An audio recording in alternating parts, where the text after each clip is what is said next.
Hey, hey, look at me in Zim, climbing mountain Ngomakurira.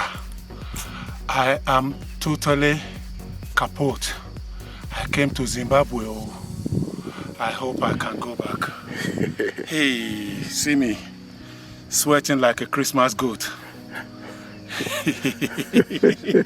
Why did I do this to myself?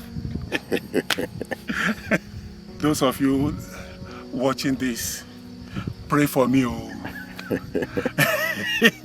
Go and kill chicken, kill goat, kill cow, kill even gorilla. Pray for. Go to the medicine man. Yes. To come and help you. Yeah. Go to church.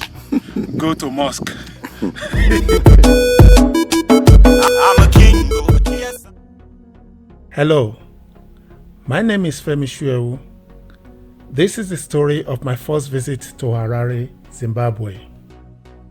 Zimbabwe was the first country that I, as a young adult living in Nigeria, saw live on television on the day it became independent.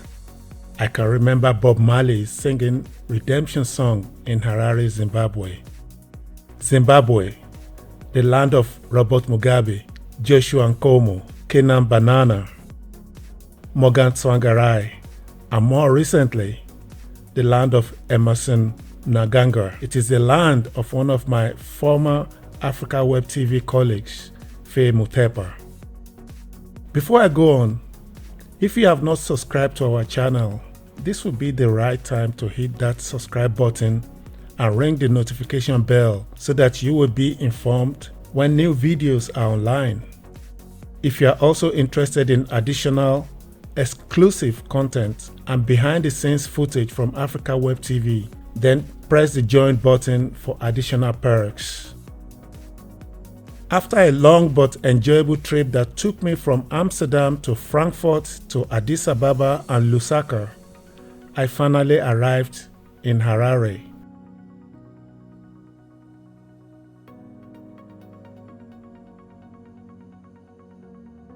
The recent Western media framing of this land of Moanemutapa has been that of a failed state. One of the misconceptions about Zimbabwe is that people are starving and there is nothing to be found in the supermarkets. This is the Western narrative.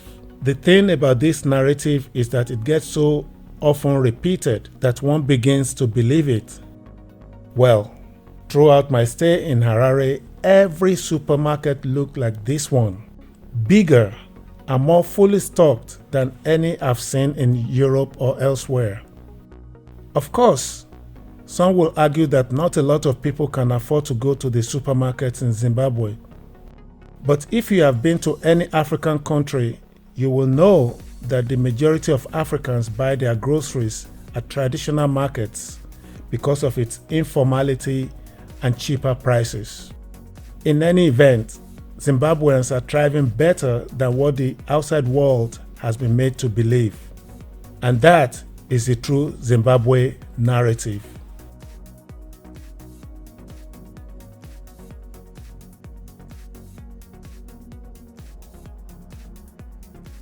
If you are watching this and you are expecting to see videos of wildlife in Zimbabwe, you're going to be disappointed.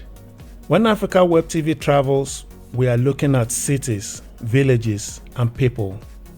We leave the animals to enjoy their peace in their natural habitats. If you really need to see the impressive wildlife of Zimbabwe, you will need to watch that on the Animal Channel.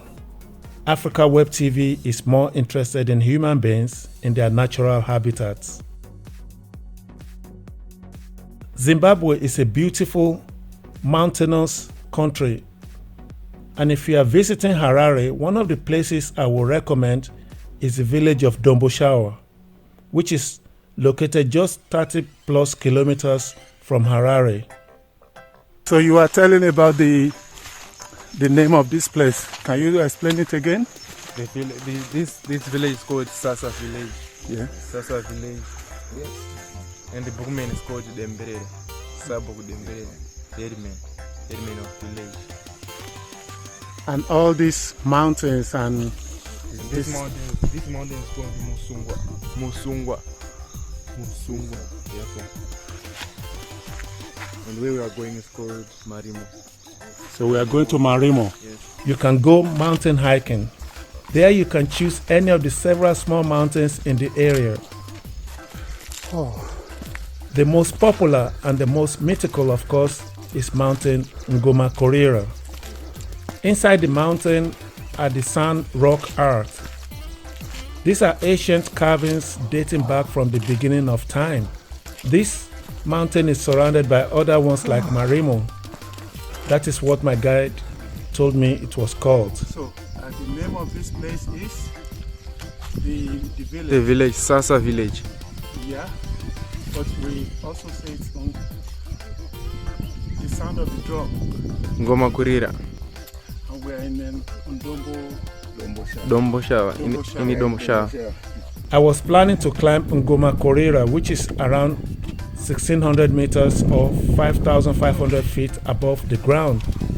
But due to a miscommunication with both my driver and the local guide, I ended up climbing the adjacent, slightly shorter and less touristic Marimu, which is only around 1500 meters or about 5,000 feet in elevation. In the end, I was glad I did. Atop this mountain, I was able to admire Mountain Ngomakurira in its full glory. What a sight to behold! What a view standing atop a mountain and being able to see and enjoy a piece of the beauty of this naturally blessed country. It was the most beautiful feeling ever.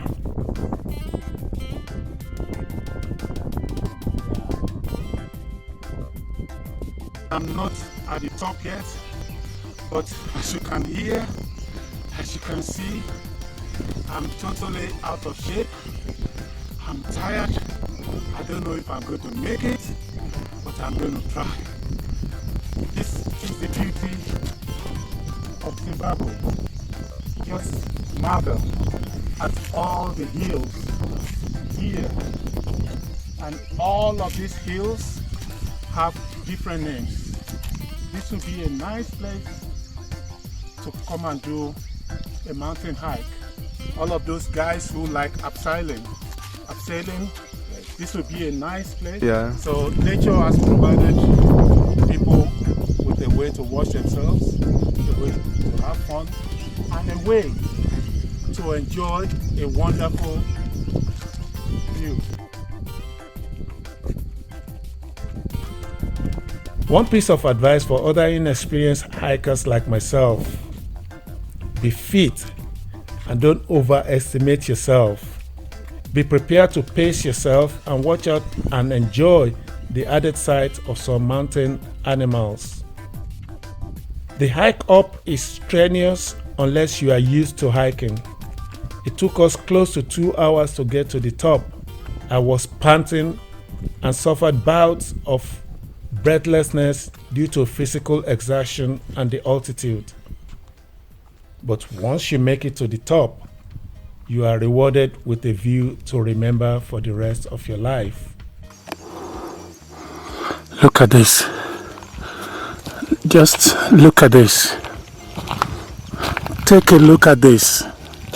Holy macaroni. Wow. What a beauty. Just wow. Wow. Wow.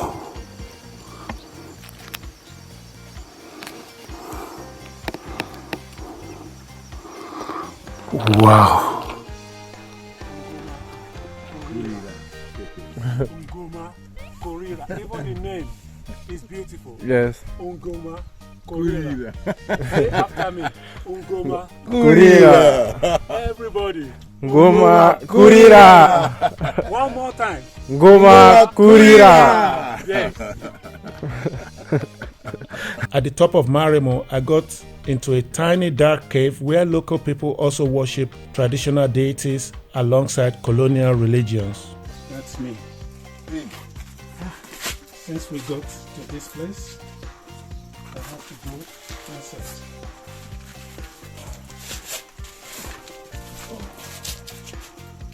Wow. I don't think they were finished. I think we just disturbed them. Because they are going to another place now. They're going to another place, but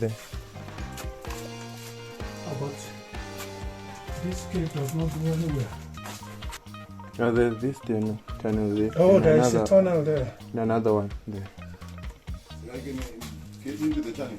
No, we are not going into the tunnel. No, the reason is then you have to be squeezing yourself. Yeah.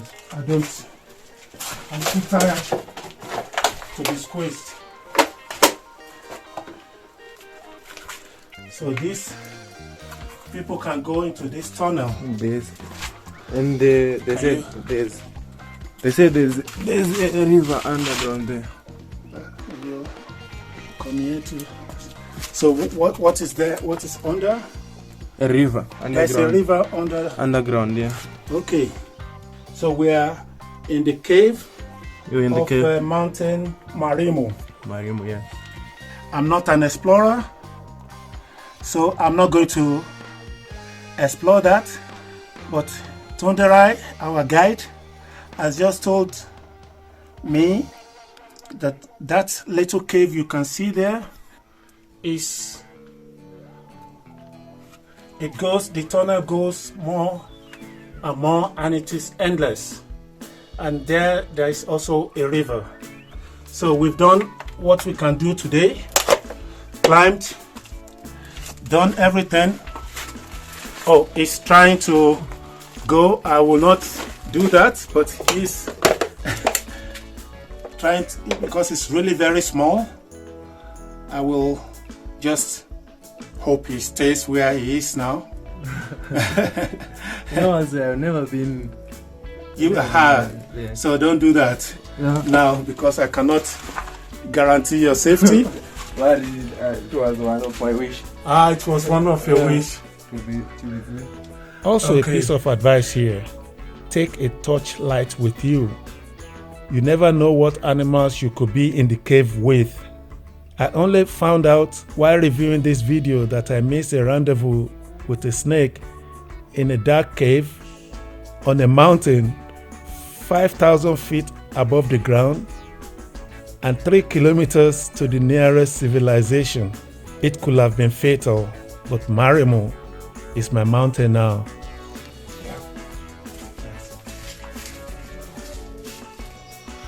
And that is my guide coming out as the last person from the cave of Marimu. So, let me just show you a bit of myself, how I look now. I'm a dead person, but I'm a happy dead person. I made it. There is nothing more joyous than to have all this labor and finally reaching your goal. But now the other part begins, because we have to go back.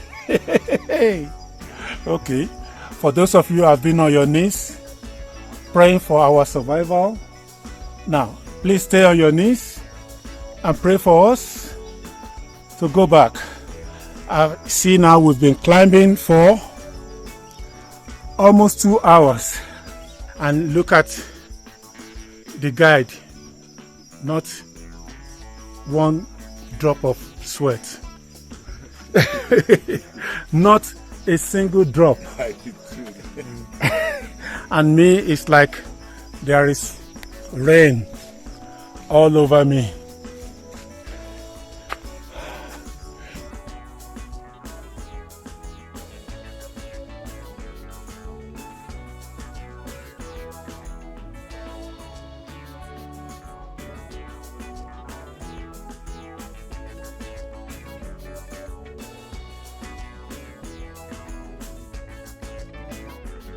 On a very personal note, The best day of my visit to Harare was when I went to Dzivarasekwa, or DZ as it is also known locally.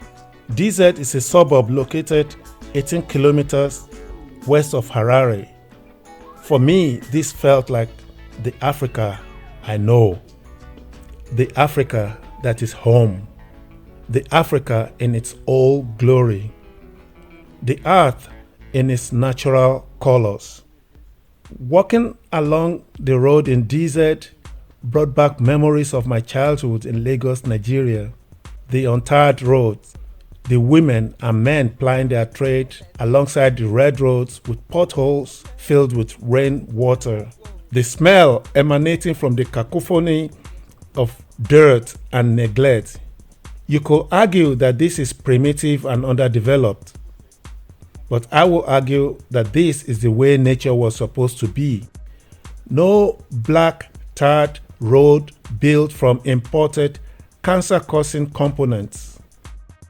This is where people are very happy with little, while city dwellers are never satisfied with much.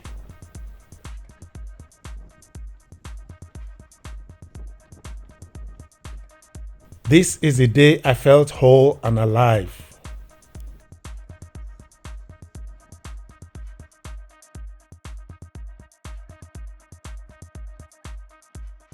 A day later, I was asked to be a guest of honor at a preschool graduation of a local private children's school in DZ.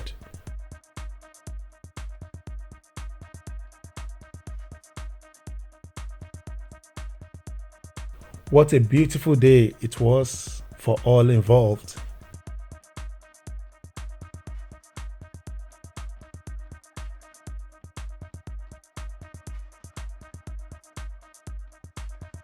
I enjoyed going out to the bright center of Harare to eat some barbecued meat. Yummy! I had nice food everywhere in Harare, and of course I visited the famous stone carving market in Harare too.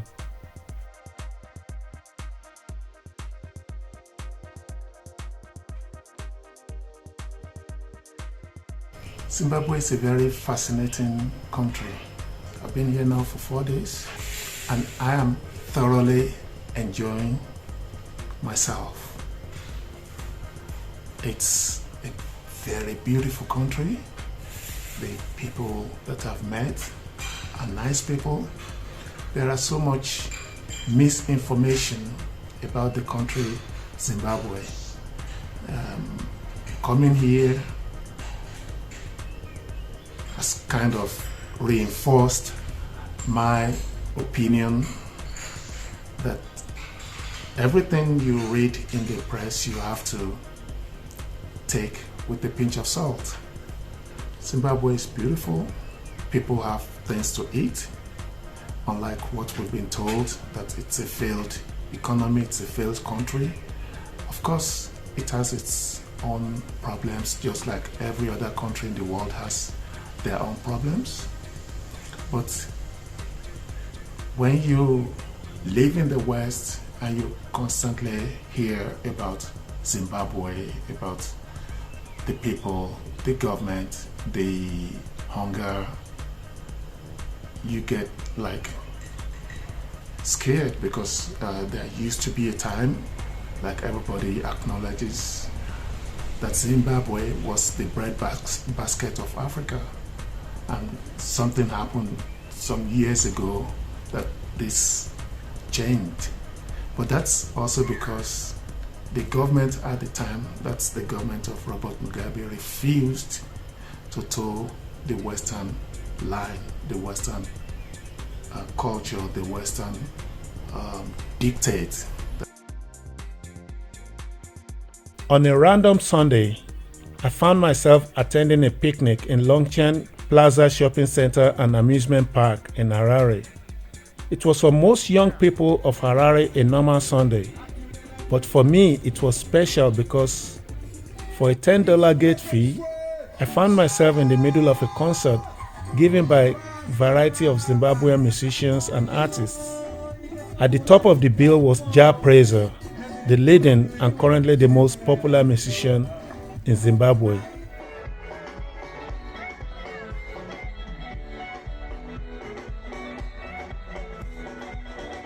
The afternoon was nice, easy and enjoyable. Families were out in full, young and old people mingling together, a little funfair activity here and there. The atmosphere was chill, relaxed and beautiful. No tension, no worries, just people enjoying their Sunday afternoon with loved ones. Hearing Jah Prayzah bringing the house down with his hit song Dangerous was the icing on the tasty cake of a relaxing Sunday.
I went to Harare just before the 2023 presidential and parliamentary elections, and I could observe that many people were already on edge.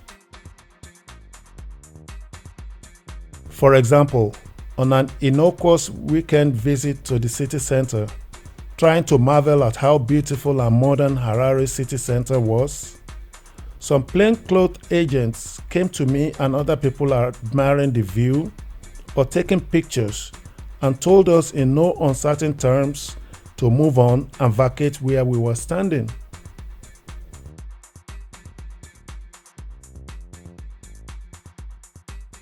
In many of the places I visited, I had to make pictures and videos surreptitiously with my mobile phone camera because People became nervous when they saw you with a small DSLR camera.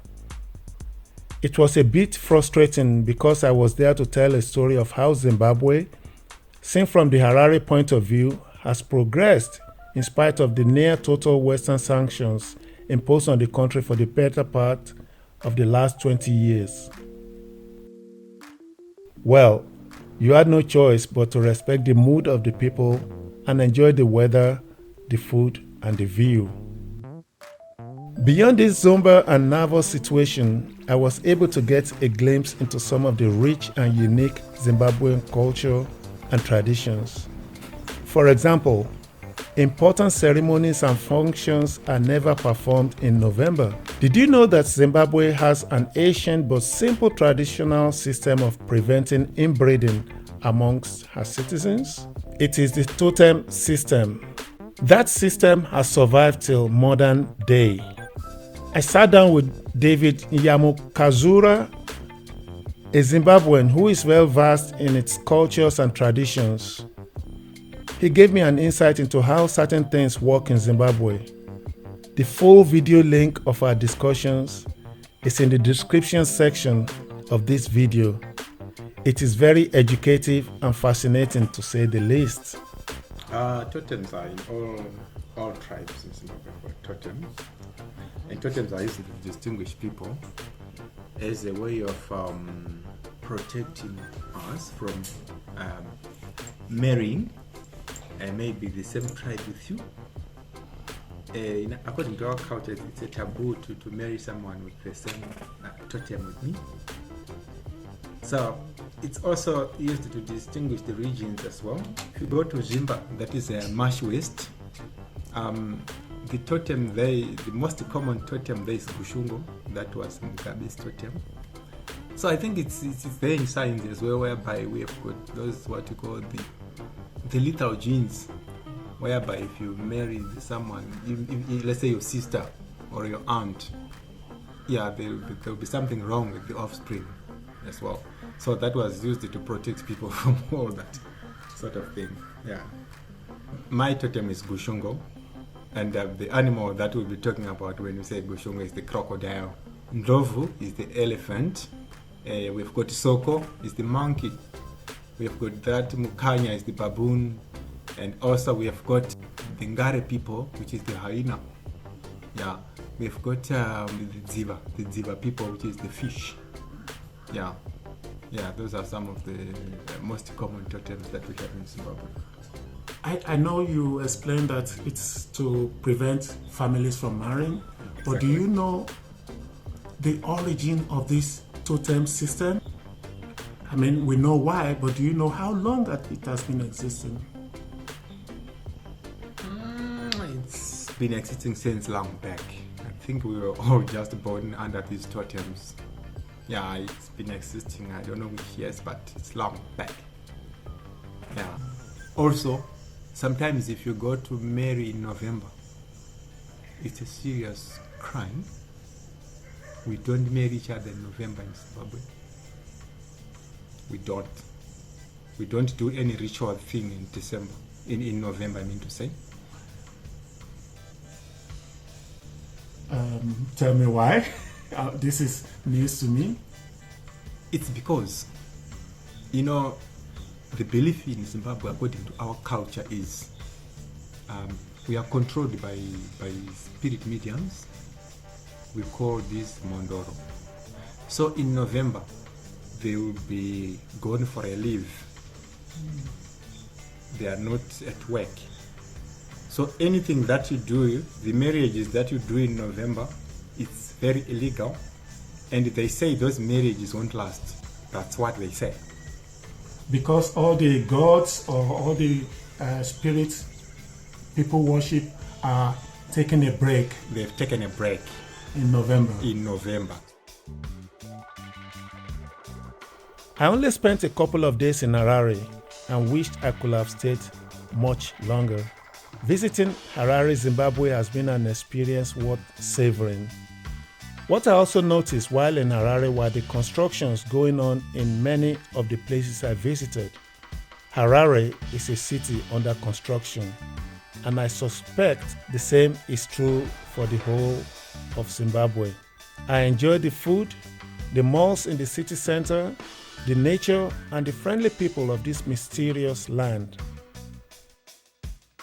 I did not have time to explore the traditional markets, the local transport, other aspects of the culture, the music scene, and the nightlife, so I have a reason to come back and explore more of Harare and Zimbabwe. I am sure of that.